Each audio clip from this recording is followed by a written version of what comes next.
And welcome then to the Working with Agriculture in the River Dee webinar. My name is Peter Powell. I'm the chair of the Middle Dee Catchment Partnership, who are the hosts of this webinar.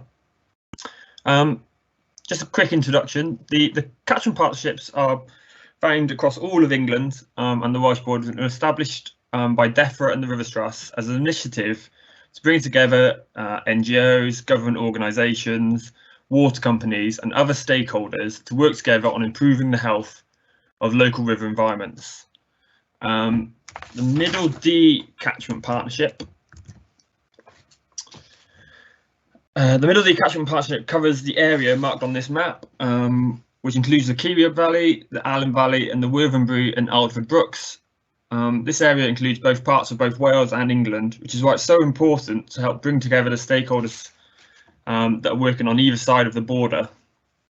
This is because there's slightly different regulations, different government agencies and practices, and it's important that we can get everyone talking together to help reduce replicated working, get best practice shared, and get everyone, as I said, talking together.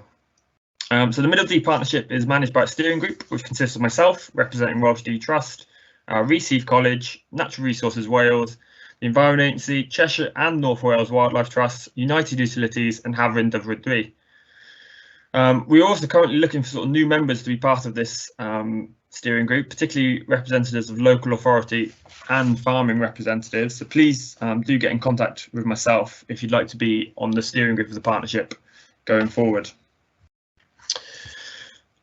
One area identified by the steering group where collaboration is very important was engagement with farmers and the wide agricultural industry on projects working to reduce pollution.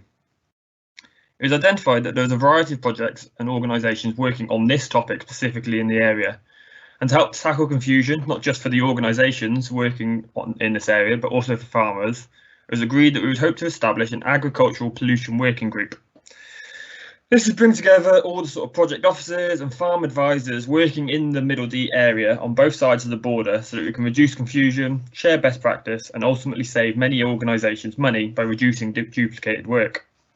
The plan was to have this meeting where we could bring everyone together to discuss their projects. Unfortunately, COVID-19 hit and getting a group of people together in a room is now quite difficult. But to get the ball rolling on this collaboration, I thought it'd be very useful to ask organisations already working with farmers in the Middle Dee region to give some presentations online as a means of creating awareness of what is already happening in the Middle Dee catchments on both sides of the border.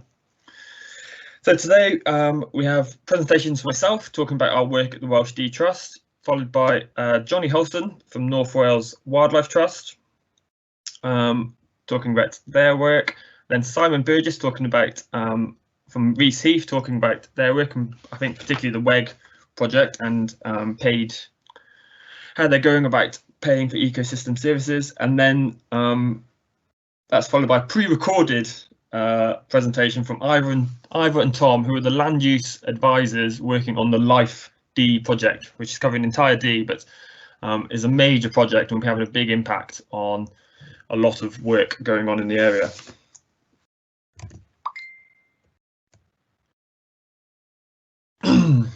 So let's begin myself and Welsh Dee Trust. My name is Peter Powell and I am the Programme Manager of the Welsh Dee Trust for both the Catchment Based Approach programme and also for our Waterwise farming programme. A little bit about myself. I grew up on a dairy farm on the outskirts of Welshpool in Mid Wales and have been working on the Rivers Trust on agricultural pollution for the last 9 years. First in the Y and also in the 7, and since August last year I've been working for the Welsh Dee Trust on the Dee.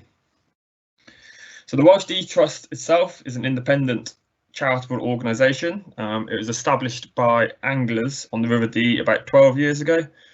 The charity was set up to help restore and protect wildlife on the River Dee, particularly fish and even more particularly the salmon. So the Trust has broken its work down into 5 distinct programmes, which all work together to help improve the quality and health of the river. Two of these programmes have a direct impact on the work with farmers and the wider agricultural industry. The first, which is also our largest programme, is called Restoring River Habitat.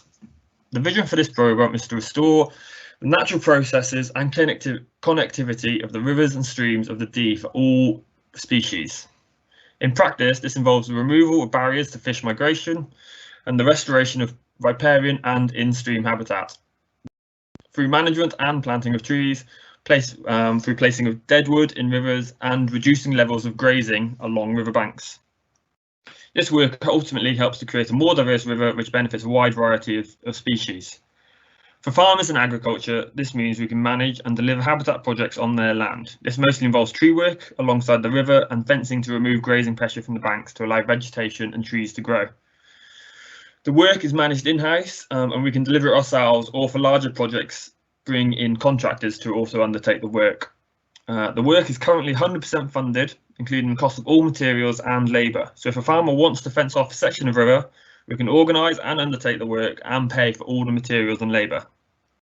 The hope is in future that we'll be able to go one step further and actually create a payments for ecosystem services scheme where farmers can also profit from providing land for habitat improvements. But unfortunately, we're not quite there yet.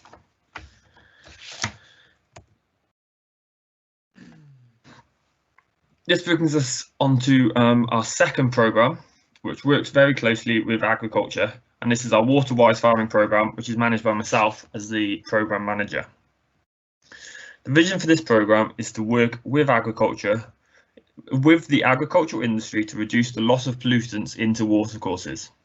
The important word here in that vision is the word with. We at Welsh Dee Trust are big supporters of agriculture. I myself come from a farming background, and we really want to see prosperous farms producing good quality local food alongside a clean River Dee. So as part of this programme, we focus on three main pollutants: pesticides, soil, and nutrients, particularly nitrates and phosphate. For pesticides, we work with United Utilities to provide free hire of reed wipers in the farms for the upper catchment of the Dee. You may be able to just about see it out in the map identified. We have both quad bikes and tractor mounted reed wipers for free hire. The reed wiper is very effective in reducing the potential for spray drift, which could end up in the river. We did also used to provide funding for sprayer MOTs and testing, although we've stopped doing that work due to funding constraints and sort of difficulties of proving its effectiveness in reducing pesticide loss into the river. Our second pollutant that we sort of focus on quite a lot is soils. So we focus on this. We focus on providing advice. We also provide an aerator for free hire under the same scheme as the reed wipers. The advice we provide can be used to help identify compaction, help identify unhealthy soils, and also soil testing to identify any pH imbalances or nutrient imbalances within the soil. This advice is provided by myself or other Welsh Dee Trust staff, and it's almost completely free if you want to just sort of get in contact with us. We're also really keen to start working with farmers and trialling sort of new, very innovative ideas for improving soil quality. So if people, are looking at sort of cover crops, or there's so many new innovative ideas, and we're really keen that it's the farmers themselves come to us with their ideas, and we can help support them getting it up and running and seeing the results, because I think it's there's a lot of innovative ideas out there, and it could make a really good impact on the farming practices going forward.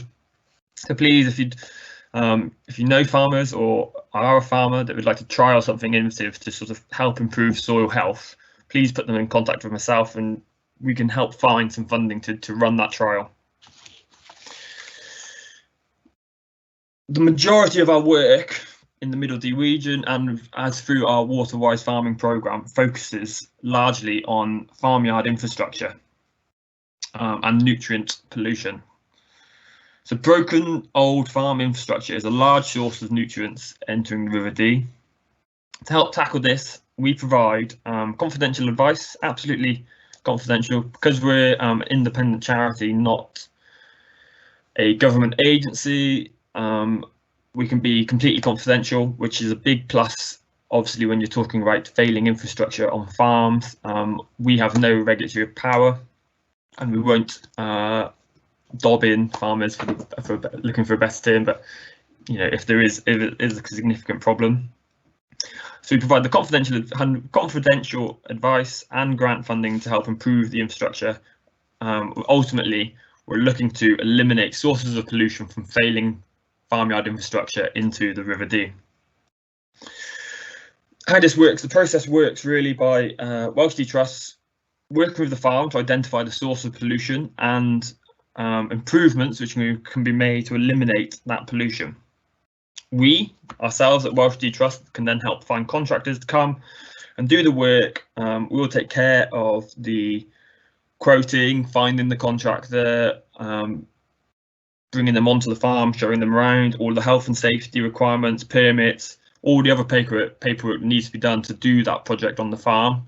We at Welsh Dee Trust take part of that, so the farmers, frees up the farmers' time, because a lot of these problems appear not because the farmer doesn't have the money or isn't aware of the problem. It's largely just that they're so busy, because it's hard work farming, that these things always fall onto the back burner. So we try and take all, make it as easy as possible to farmers, and we do a lot of the paperwork and all the faffing around trying to get people to undertake the projects. The work will be sort of completed by the contractors, which we then fund at 50%. The other 50% of the total cost being funded by the farm themselves. This helps make our funding go quite a bit further, but also we feel it's fairer to ask farms to also invest in their infrastructure, as these are projects that do benefit the farm business in the end. Pardon me. The final invoice from the contractor then is split into two halves. One half is paid for by Welsh Dee Trust, so the contractor gives us an invoice for half the total cost, which is paid for by us, and then the other half is made out to the farm business. This removes any problems from our point of view, with Welsh Dee Trust having to chase farmers for owed money. Also, as the money is owed directly from the farm to the contractors and then the work, but it also helps with the farm's cash flow, as they do not need to pay the full amount up front and outright and wait for money to be paid for them, such as with other similar projects. They only ever have to find the 50%.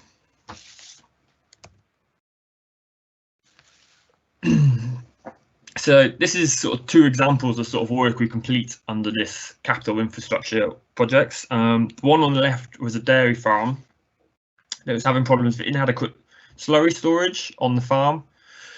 During very heavy rain and during very wet periods, the overflow from the slurry lagoon entered a second very old lagoon that was built in sort of the 60s and 70s, which was then filled with, it was mostly filled with rainwater, but then also had the overflow of a slow lagoon, so it created a very dirty water mix. This then overflowed into a nearby brook during, really heavy rain, and so you'd have this mixture of really quite very, very dirty water entering a watercourse. As you can imagine, this was a pretty significant source of pollution when during the winter and during very heavy rain. So we worked with the farm and we helped them install 238 meters of new guttering on a lot of the buildings. You can see in the picture, we went for very high quality, very large metal guttering rather than the sort of cheaper plastic gutterings, because I've had problems in the past where the plastic guttering has fallen off, and I think this is a problem in a lot of farms. The plastic guttering just doesn't last long enough and isn't capable of carrying that much rainwater. So we installed quite large metal guttering, which I'd recommend for anyone nowadays. So we installed 230 meters of the guttering, which diverted all of that rainwater that was coming off the roofs, which is clean rainwater, diverted it away from the slurry lagoon. In total, we calculated that this meant about 1,077,000 litres of rainwater that was diverted away from the Slough Lagoon. The hope was, and having talked to the farmer recently, this means that the overflow, both from the Slough Lagoon into the second Slough Lagoon, and then from the second Slough Lagoon into the, well, it wasn't, from the second lagoon into the brook, is significantly rarer. And this whole project cost £7,000, which is quite a significant chunk of money for a farm, for any business. But we obviously helped with the cost. We managed the contractors, we found the contractors, we did the health and safety, we managed, there was asbestos roofs, so we managed all the health and safety on the asbestos roofs, which is a real problem for the project. And then we contributed towards the final cost as well. So it all made it a lot simpler for the farm, and it's a big win for the river. The second project, which you can see on the left, is an area where water was flowing from the parlour during washdown and into a clean water drain. And so we identified that just creating a sleeping policeman underneath that door, a bit of a lump, so that the water, rather than coming down towards, and it wasn't all of the water, but just some of the water coming down to that clean water drain, actually all just went backwards and flowed off into the other direction, into the Slough Lagoon. So again, we managed the contractors. We helped them install the sleeping policeman, and then the final cost for this was just over £2,000, of which the farm contributed 50%, just over £1,000, and we contributed £1,000.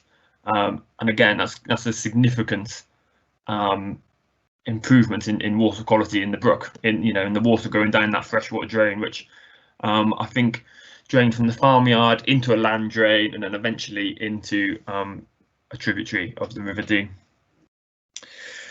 So this farmyard infrastructure work is a big chunk of what we do at Welsh Dee Trust. We focus on locations where we can ultimately completely eliminate the source of pollution or have a really significant reduction in the pollution that's entering the watercourse. The work is funded through a wide variety of sources, so not all farms in the Dee are eligible all the time, but it's sort of a rolling programme of where is eligible, who is eligible.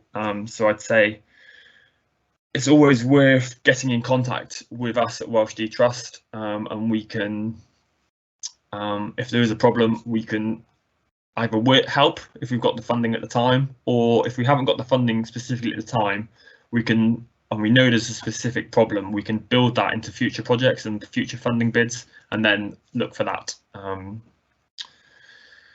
find funding to help with that farm, if that makes sense. It's also worth repeating that we are sort of completely confidential, so we can work very closely with farms, and they can have trust in us, because if there is a pollution problem, we're not going to report it. We're just going to help as much as we can to solve it. So yeah, again, if you know of farmers, please direct them towards us, and we'll try to help. So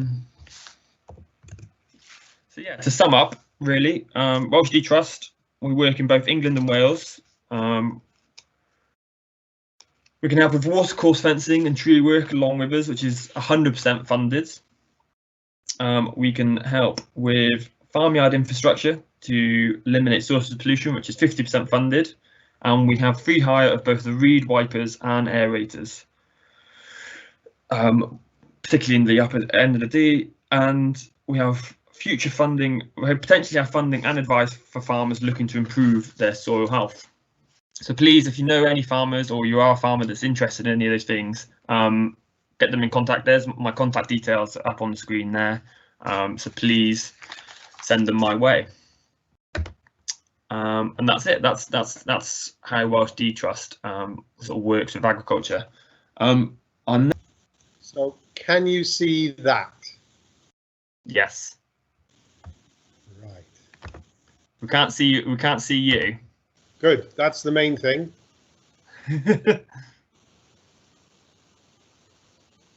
So if you can see this, shall I just go ahead, run, see where we go? Yes, perfect. Go for it. Okay. Thank you, Peter. So good morning, everybody. My name is Simon Burgess. As you can see, I'm Head of Project Research and Innovation at Reese Heath College. For those of you who don't know, Reese Heath College is a specialist land-based college based just outside of Nantwich in Cheshire. We have higher education, further education and apprenticeships, of which we've got something like 2,500 further education students, 16 to 19-year-olds, about 800 HE students, some 1,500 apprentices, and we also offer CPD, continuous professional development and training. And to deliver all of that, we've got something like 620 staff. We like to think that our specialisms include subject areas such as agriculture, horticulture, countryside, conservation, construction and engineering, food, sports, and equine. And to do that, we've got an estate which is over 600 acres, much of which is allocated to our farm. And on the farm, we have a 220 head dairy herd. At the moment, they are entirely TMR based, total mixed ration based. So when a cow is brought in for calving, for her first calving, she's fed and doesn't see the outside world again until she leaves the college in some shape or form. But we're developing now a robotic milking, an automated dairy centre, where we're going to have 2 robots, and half of the herd will be then based around a robotic milking system, and half will be on a pasture system, a more conventional grass-based system. We're also developing a beef herd. We've also got 600 head of sheep, and we've got a variety of maize and other arable crops which are used to feed and supply the herd. That's current, but we're developing other arable crops and some horticulture and vegetable crops as well. We've got a large state-of-the-art glass house in which we run commercial trials focusing on products such as tomatoes, cucumbers, strawberries and ornamental plants. We've been lucky enough just recently to receive a grant from the local enterprise partnership, the Cheshire and Mornington LEP, for establishing a vertical farming facility. This will be the largest vertical farming facility in the country that's based at a college, and that's going to be for particularly training and developing future engineers to enter the vertical farming industry. It's meant to be an area that grows significantly over the coming years. We've got a British Retail Consortium AA accredited food centre, and the food centre concentrates on product development and particularly around milk and liquid processing. So we do much of the training and professional development of engineers and others in the supply chain for Arla, Muller and Tetra Pak. We've got a large anaerobic digestion plant based at the college. Plant is currently out of commission, but we have plans to recommission it. It's a 1,250 litre CSTR digestion vessel and then a plug flow digestion vessel. So it's relevant, it's a farm scale plant as opposed to a farm based plant. And we're looking to develop programs of work associated with anaerobic digestion of wastes produced on and at farm rather than imported wastes. For those of you who don't know, we've got quite an exciting zoo which is open to the public and able to be visited, but it also provides a good resource for a lot of our animal management students, both at FE and at HE level. So I joined Reese Heath College in January of last year. I don't come from an academic background or an educational background. I've worked in industry for a number of years in a variety of sectors. But what we're trying to do with projects, research and innovation at Reese Heath College is focus on a number of areas. Water quality and natural flood management being something that is very close to our hearts, along with soil health, where we're looking particularly at soil biome and soil structure, and then the utilisation of digestates and slurries, and the benefits that good soil health can bring for carbon sequestration and water holding capacity, so improving flood resilience and resilience of agriculture. And then we're looking at utilisation of biochar, a black gold which has all kinds of health benefits, both for livestock, which we're feeding our livestock currently on biochar. Biochar reduces methane emissions, but it also improves general animal health and well-being. We're looking at the valorization of wastes, and byproducts from agriculture, horticulture and food. I've said about the AD project and the farm scale AD system that we have. But we also then run 2 water environment grant projects, and it's that I'll go to say a little bit more about in a moment. But in addition to the WEG projects, I'm manager for the Business Growth Programme, which is a programme in Cheshire and Warrington that helps businesses, young and existing small and medium-sized enterprises, to develop and grow. And then we are also a partner in the Centre for Research in Environmental Science and Technology, which is based at University Centre in Shrewsbury. But that works on a wide variety of air, water, soil, land, innovation projects, where we're looking to develop and support environmental technologies, systems and processes. So the 2 WEG projects. So Reese Heath is the accountable body for 2 WEG projects. You may know about the WEG projects. Something like £27 million was awarded by the Environment Agency and working with Natural England and the Rural Payments Agency to improve water quality of water bodies with poor or failing water quality status under the Water Framework Directive. We're managing 2. The first is a project we've called Reaction. It's a £780,000 project. It started in March of last year and will run until September of next year.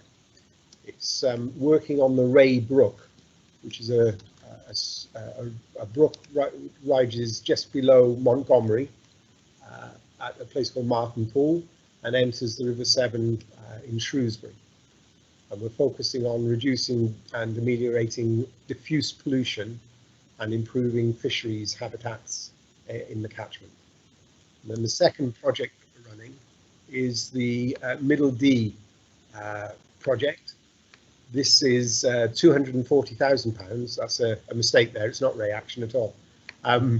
It's a £240,000 project, which we're running in conjunction with Cheshire Wildlife Trust. And we're dealing with diffuse pollution and the control of non-native invasive species in 6 of the subcatchments of the Welsh Dee. But those 6 subcatchments are on the English side of the Welsh Dee and include Emerald and Shell and Wyche and Lower Worthenbury within the areas that we're dealing with. So our job as the accountable body, but particularly looking at diffuse pollution, our main role is to identify sources of diffuse pollution from agricultural land. And to do this, we're working with something in excess of 200 farmers in each of the catchments. And for some of those farmers, we're undertaking catchment walkovers. Having made a walkover, we are producing water management plans, farm water management plans. And as part of those plans, we identify and propose interventions that can reduce diffuse pollution emanating from the land, the land of the farmer or the landowner. Those interventions, we have considerable grant available to support for the payment. And then once the interventions have been deployed, we then have to go and make sure that what is being claimed for has actually been delivered on the ground. I should say that with Reaction, Severn Rivers Trust are concentrating on the improvement of fisheries habitat, and with the Middle Dee WEG project, Cheshire Wildlife Trust are dealing with non-native invasives. When the WEG, so the interventions that we support, and bearing in mind this is England, so it's based on the Countryside Stewardship mid-tier, not rather than glass tier in Wales. But we're looking at interventions around fencing, debris dams, tree planting, rainwater harvesting. And those are paid at the rates that Countryside Stewardship mid-tier allows. That was one of the requirements of the contract.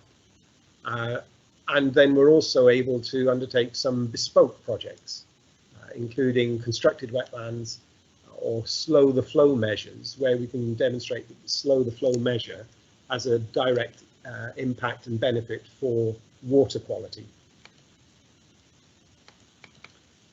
So when we took on both of the WEG projects as the accountable body, the Environment Agency and Natural England, we work with the Environment Agency, but other partners work with Natural England, was that we would appoint contractors to implement the interventions. And for us as an accountable body, as a college, that raised a number of problems. This is public money that is being distributed, so there are procurement issues. We would have to have gone through a tendering process or have a short list of approved suppliers. So there were procurement issues. There are then liabilities on the pre and post implementation. And that's not in any small part related to who owns those interventions. If we've, as an accountable body, have paid for them, who owns them, and then who is responsible for their upkeep? Ideally, it should be the landowner, the farmer, but there are then issues of transfer of liability, transfer of asset, whole variety of issues, including then allowing our contractors, if this is the model that we were going to follow, how they have access to the property. And then one of the requirements of the WEG contract that we have with the Environment Agency is that these interventions would be maintained for a period of at least 5 years. So I went back to the Environment Agency after we'd had the grant awarded and said, look, this causes us lots of problems. We cannot be appointing contractors. Why don't we allow the farmer or the landowner to be the contractor or to appoint the contractor themselves? That then alleviates us of our problem in terms of procurement and ownership and the like. And we are just paying the farmer for what the intervention is being implemented. We would still have the role of identifying what the interventions should be and approving those. And then we would still have the responsibility for verifying that the work has been done. This is a very conventional approach, but it seemed to me that we could go one step further. And that is that if the landowner farmer is the contractor, actually, why don't we purchase the services that the interventions are intended to deliver rather than pay the farmer for the intervention? So it's a nuanced argument, but these services are ecosystem services. And as such, they deliver the water quality improvements that we're seeking and that we as an accountable body are required to demonstrate to the Environment Agency have been delivered. The improvements are delivered by the interventions. And what we've tried to do, and it's really difficult, is to demonstrate that those benefits have a financial value. And it has been a challenge for us to quantify what those benefits are in terms of tons of nitrate or reduced, or kilograms of phosphate reduced, or micrograms of sediment reduced. But we come up with a system that is not ideal but works, but we can then move it towards establishing a real pricing mechanism for those ecosystem services. And what we've done with both of the WEG projects is to establish a star system, 3, 2 and 1 star, which we attribute to the value of each benefit. so that a farmer may very well want to install some fencing because that improves his farm operation, but it might have minimal impact in terms of the nitrate reduction or phosphate reduction, whereas introducing some other measure might have very significant impact on water quality, have minimal impact on farm management, but the farmer is prepared to undertake it. So that we use this STAR system to value each benefit, and we're looking at the interventions that reduce nitrates and or phosphates and or sediments, and in some cases other areas we're as a secondary benefit, but it can't be an only benefit, pesticides, fecal inorganic fecal indicator organisms, and habitat improvements. So the way we go about this with both of the WEG projects is that we've got access to something like 200 and odd farmers within both areas, the Middle Dee WEG and the Reaction project. And we've engaged with all of those by a variety of events and mail shots. And from the responses received, we've appointed 2 primary agri-environment advisors who go out and visit the farmer and will walk over the land and from the farmer's land. And from those, the farm advisors, the agri-environment advisors, will develop water management plans. Our original thinking was that this would be a full water audit so that we could understand how water from all sources is entering the farm, how it is being used, and how it is leaving the farm. But in fact, that proved to be difficult to do within the timescales, the budget, and the resources that we had available. So we've receded to more of an interventions plan, where we still look at water entering the farm through boreholes, through mains, through strings, through wells and the like, but also looking at how it's used on the farm. But these are estimations rather than accurate assessments. So having identified the interventions, we then make some recommendations to the farmer as to which ones are more likely to be funded through the WEG projects. And our agri-environment advisors then help the farmer to prepare an application to us for something that we've called a purchase of ecosystem services agreement. So the application is submitted by the farmer to an ecosystem services committee that we've established of the great and the good. And the committee meets on a reasonably regular basis to consider and approve the applications that are made. We then sign a PESA, a Purchase of Ecosystem Service Agreement, with the farmer and Reseed College. The farmer then has the financial security to know that if the intervention is implemented in the way that it was intended and is specified in the PESA, then they will be paid. So once the intervention has then been implemented by the farmer, and a member of Reseed staff has gone out and verified that the intervention is 1,000 meters of fencing between A and B as specified, then we then pay the farmer for those ecosystem services. So that's our workflow. The sort of constraints that we put onto the arrangements are that we will only support interventions which have been identified in the water management plan and approved by the Ecosystem Services Committee. The standard interventions, the rate, the intervention rate that we pay is based on countryside stewardship mid-tier rates, and the bespoke interventions, so the construction of a specific type of wetland, for example, is agreed at a rate approved by the committee itself. What all this means is that, and what we found is that actually for the farmers, the payments received are the same as if it had been us appointing a contractor or they'd appointed their own contractor. So a kilometre of fencing will be paid at £4.90 if it's for cattle, and £4.90 for sheep, and £4 for cattle. a metre, and so the money that the farmer receives is the same. But conceptually, it's very different from countryside stewardship and other agri-environment schemes. What we found is that the farmers and landowners are reasonably knowledgeable about ecosystem services and the provision of public goods.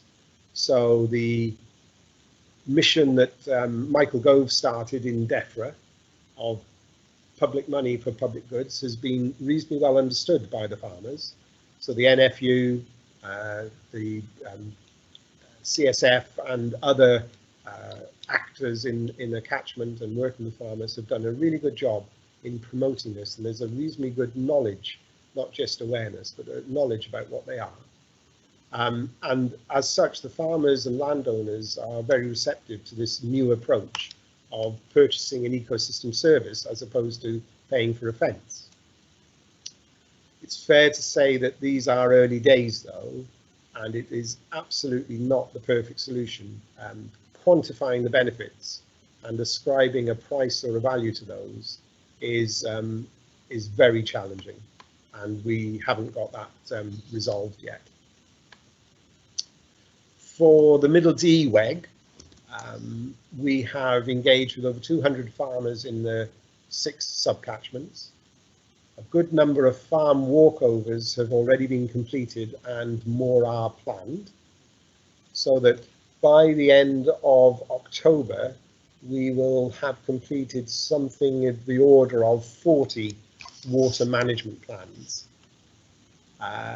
And we, with a good proportion of those water management plans, applications are coming through for a range of interventions. We've got something just short of £100,000 for interventions in the 6 subcatchments.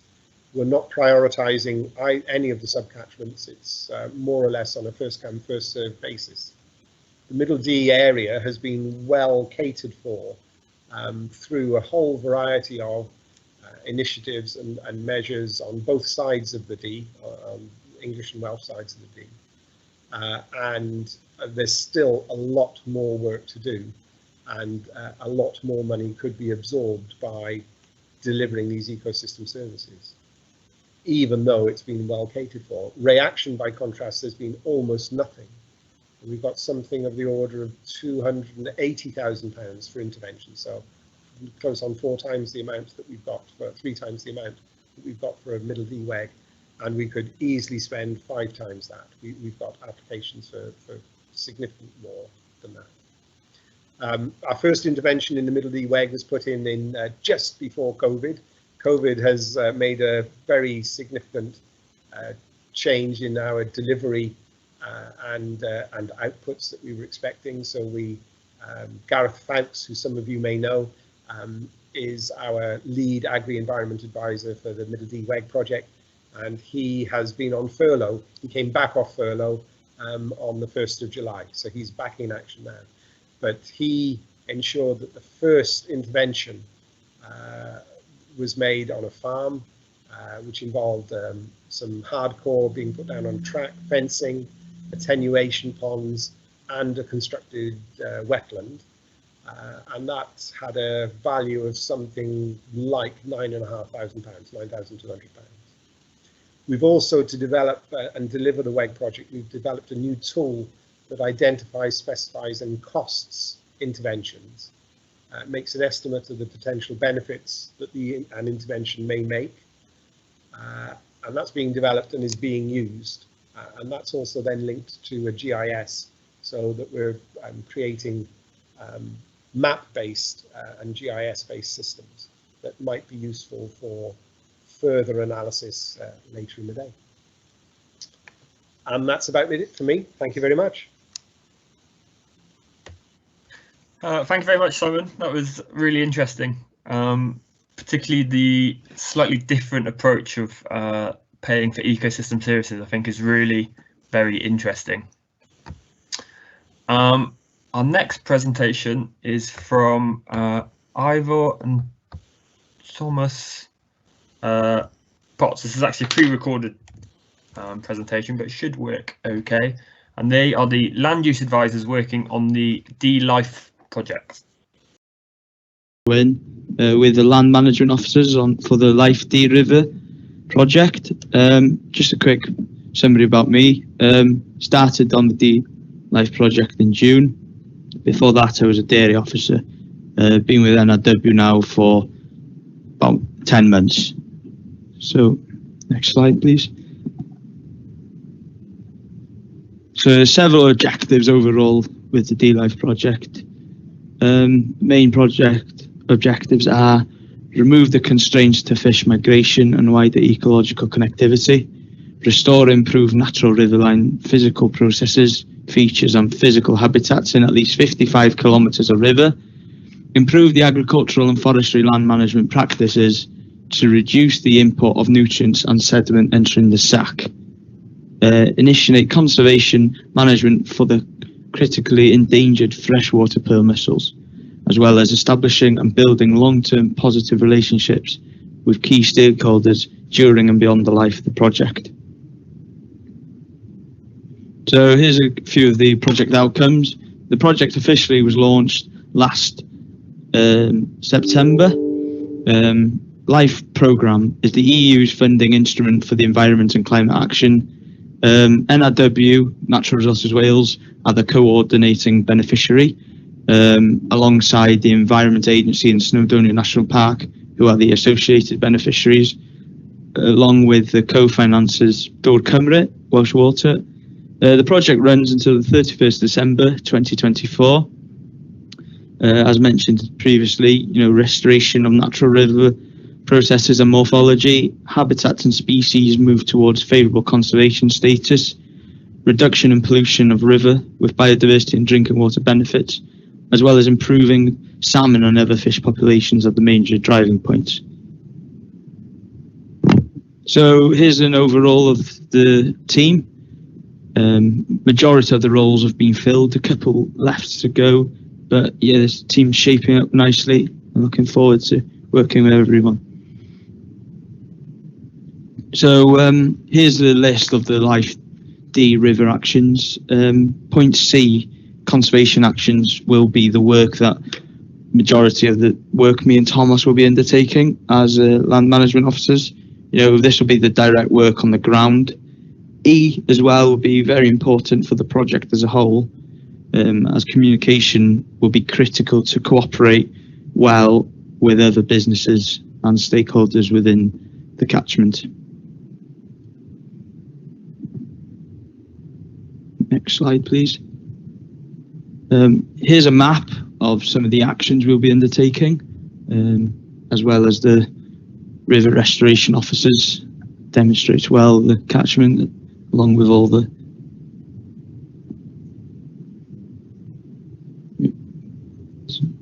next slide, please, Thomas.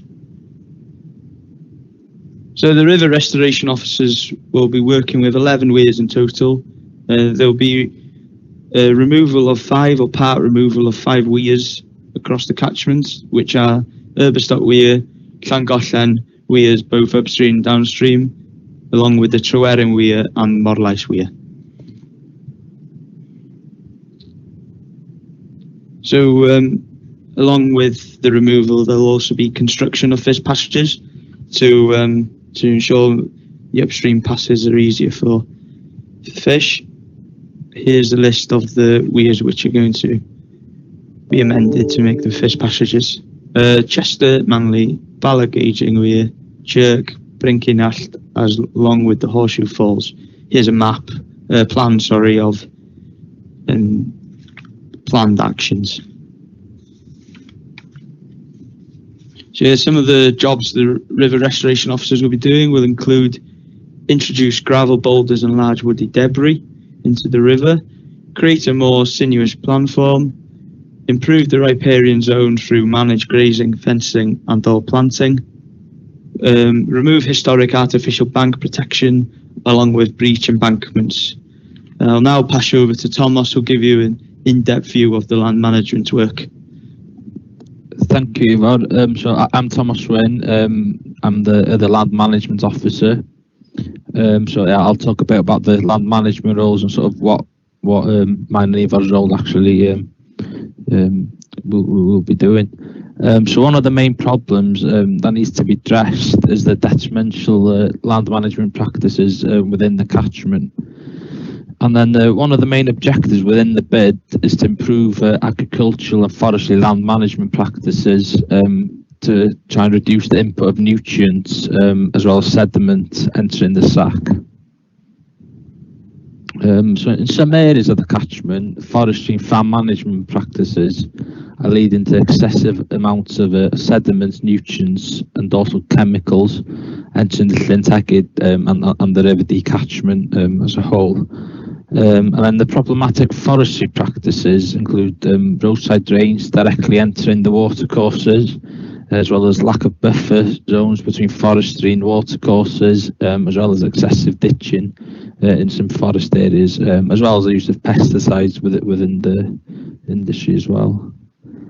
And then some of the problematic farm practices within the catchment include poor separation of clean and dirty water in yards, as well as slurry spreading during unsuitable conditions due to lack of slurry storage, as well as the lack of fertilisers and nutrient management planning to reduce the use of artificial fertiliser and avoid over application of nutrients. Another problematic farming practice is soil compaction, erosion and runoff from unsuitable crop locations and bare soils over winter due to outwintering of livestock. Hopefully, by working with farmers, we'll facilitate the implementation of interventions that will reduce nutrients and sediment inputs in at least 20% of the targeted farms. So that's the farms that we'll be going out to and visiting. And some of the work that we hope to achieve within the forestry sector is we'll improve the forestry infrastructure by installing 2 river crossing on some of the land that NRW owns, and we'll also be blocking 21 forest drain culverts, and this will potentially reduce the pollution risk in around 600 hectares of forestry within the catchment. And some of the sort of smaller scale things that we'll be doing within the forestry aspect of it is we'll hopefully be working towards promoting good practice within the forestry sector. We also hope to install some buffer strips and other measures that will reduce the amount of runoff from some of the forestry sites. They'll hopefully have a positive outcome on the turbidity of the Dee. And then also sort of on the smaller scale, we'll be promoting tree planting on farms and that'll benefit the environmental performance of the farm, and potentially install some buffer strips while also planting the trees. So yeah, in conclusion, we'll be working across the Dee catchment and we'll be discussing issues with understanding concerns as well as making landowners aware of what support is available for them to have here in Wales and in England. And then we'll be aiming to work proactively with them to find sources of funding as well as services that will be able to help them improve the environmental performance of their land, or their farm, or their business. So yeah, thanks everyone for listening today. If you've got any further questions, yeah, please don't hesitate to get in touch with me or Ivar. Thanks.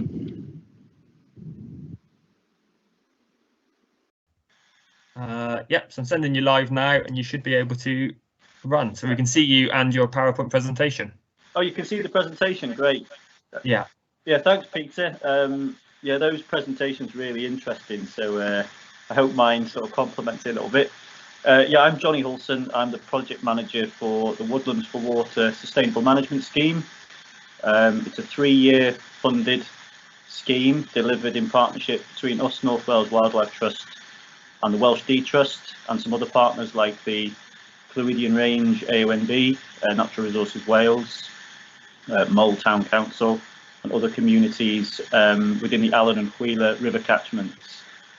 We fund 100% a whole range of capital works, mostly focused on wooded habitats, to any farmers, landowners within the Allen and Wheeler river catchments. And there's the map of the catchment area. So the whole of Mold, the whole of the Clwydian Range, AONB, up to Tremerchion, Bodfari, and then also down to Caergurley, Gresford and Rossett, where the Alyn joins the Dee. So any landowners within that area eligible for funding under this scheme for the next 3 years. So part of my job really is to try and get across to farmers the benefits of trees on farms.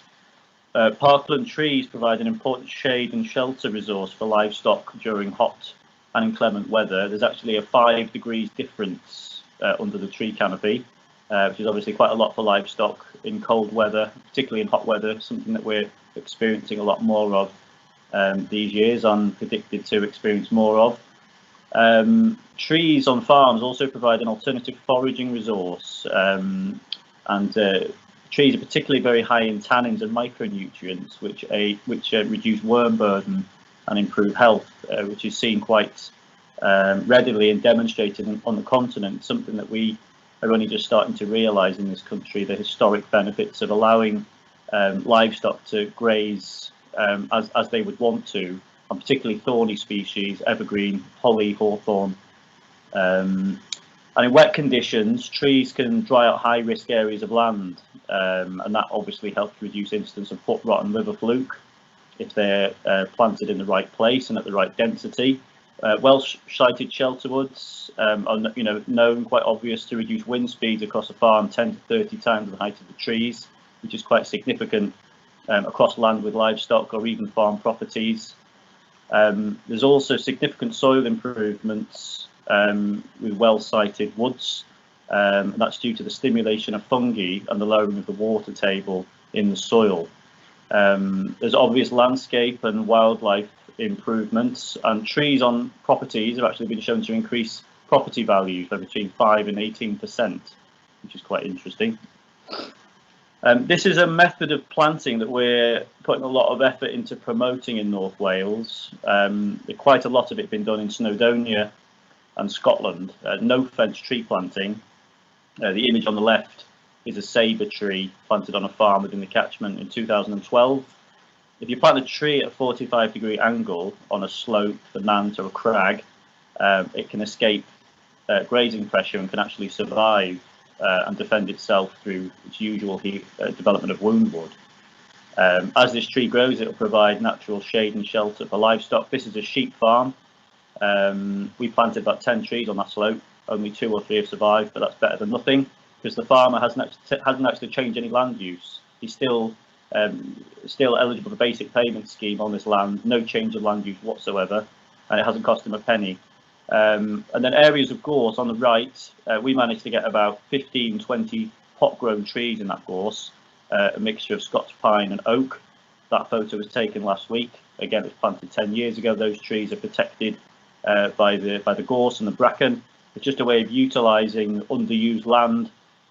This farmer's very keen to think about integrating forestry into the farm when he hands over the farm to his sons and their grandsons, and increasing the forest resource on the farm. This actual parcel is grazed by cattle that are allowed to beneficially browse the overgrowing trees and gorse. So planting new mixed woodlands, it provides a simple diversification of farm businesses, providing a future income from growing large quality timber and small round timber.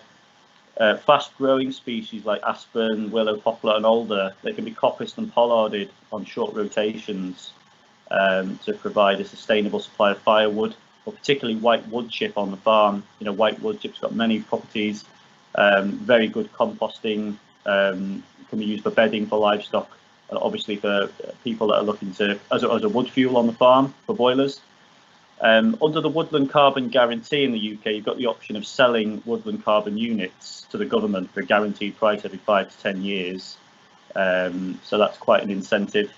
There's also significant tax benefits for woodland, as it qualifies for 100% business property relief.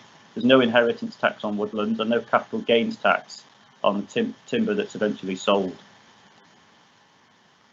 Another big thing we're trying to promote is more sustainable management of hedgerows.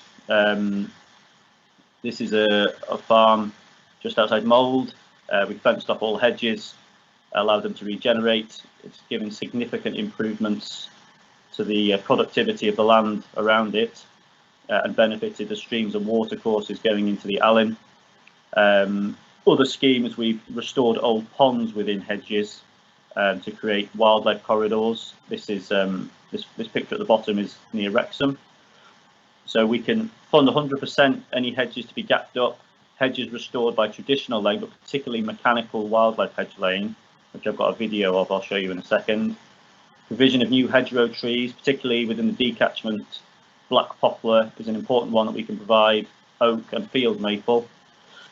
Field margins, we can fund the sowing of herbal lays, sandfoin, chicory, and ribwort plantain for its obvious beneficial browsing nitrogen properties. We can also we do work very closely with the local authorities to identify problems with footpaths. We do a lot of engagement work to educate people about keeping dogs on leads, picking up dog feces, improving gate styles, bridges and signage on footpaths, so that there isn't a conflict between people accessing the farm and farm operations, particularly on dairy farms. We do quite a bit of that. Another big part of our project, we're trying to promote more sustainable woodland management practices, particularly CCF, continuous cover forestry, and we can fund 100% woodland management plans on those woods that have maybe been neglected or a farmer hasn't quite known what to do with them to maximise their value. So that could be converting a conifer plantation to a more irregular forest management system. And then we can assist with marking up stands, thinning, marketing of timber, removing invasives like rhododendron or Himalayan balsam, possible restocking with new species, boundary fencing. We would look at supporting specific schemes that we're looking to introduce grazing animals into woodland, particularly pigs and cattle. And through this scheme, quite a lot of opportunities for skills development and forestry training. Working with the Welsh Dee Trust is something that we're going to do quite a bit of because it focuses on water quality. It's natural flood risk management. Some examples of some willow spiling, brush bundling and root wads to protect riverbanks, fencing off water courses and river gates. Also on the Dee floodplain, doing very, very small and slowly work, but restoring floodplain meadows. Quite a few keen landowners in the Holt Farndon area looking to restore those floodplain meadows and put traditional management in. We approach it from a traditional management perspective. We own and manage a triple SI floodplain meadow where we harvest green hay and use that to prepare sites to restore it and advise on restoring floodplain meadows with the original species composition, with the ultimate benefit of increasing the infiltration rates across the floodplain. Working with the Welsh Dee Trust, as I said, they'll be facilitating farm water management plans, doing free assessments across the farm, identifying measures that can reduce diffuse pollution, concrete platforms for feeding and silage, manure areas and guttering, downpipes, guttering, and pasture pumps where water courses have been fenced off. We can fund the installation of either solar powered or pasture fed ram pumps. This is a video of the mechanical wildlife hedge laying, which we're trying to promote. This was a hedge, a tall neglected hedge, hadn't been touched for about 50 years on a farm in Wrexham. It's sheep on one side, potatoes on the other. We had these contractors in with a 360. You don't need to use a 360, you can just use a tractor. A couple of guys on chainsaws pleaching the stems and pushing them over. There's a lot of published papers now on the benefits for wildlife for laying hedges this way. It's very cheap, very effective. They can lay about 800 meters of hedge like this in a day, so for about £1,500. So on this farm, it was necessary to fence it off because of the sheep. But if it's for cattle, there isn't really any requirement to fence it off. We can fund the fencing if need be with a meter either side, but it looks like a hurricane's gone through it when you lay it. But because you don't take any material out, it retains all its fruit, all its flowers in the first year, and provides an instant source of shelter for wildlife and the obvious shade and shelter benefits for livestock. So I'll just hit that and see if it can.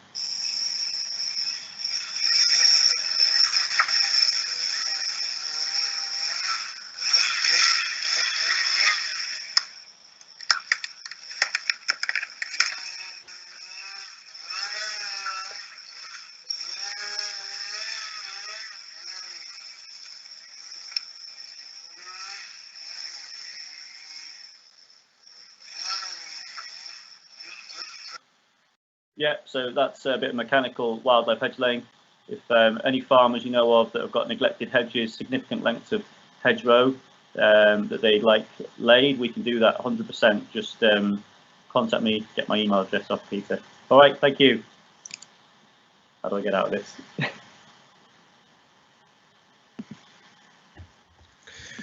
Thank you very much, Johnny. That was really interesting. I think it's I'm really excited about this project on the Allen and Quila. It's going to be hopefully make real significant improvement. So that's it for our presentations today. As I said, this is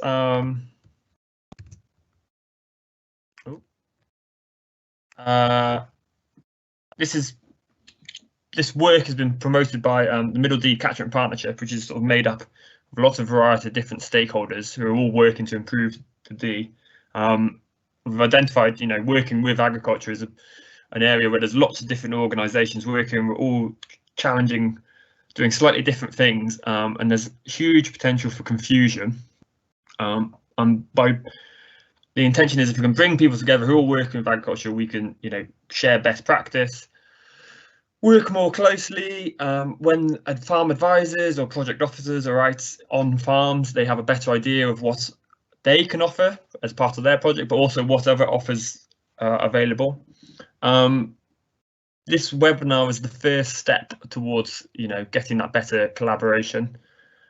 The next step, I think, hopefully, if we can ever have it, will be a meeting of everyone of, same interest parties, but we can actually have a meeting together in a village hall somewhere, where we can, talk and have questions, and hopefully a lot fewer technical problems. So yeah, thank you very much all for listening and attending, and yeah, goodbye. I'm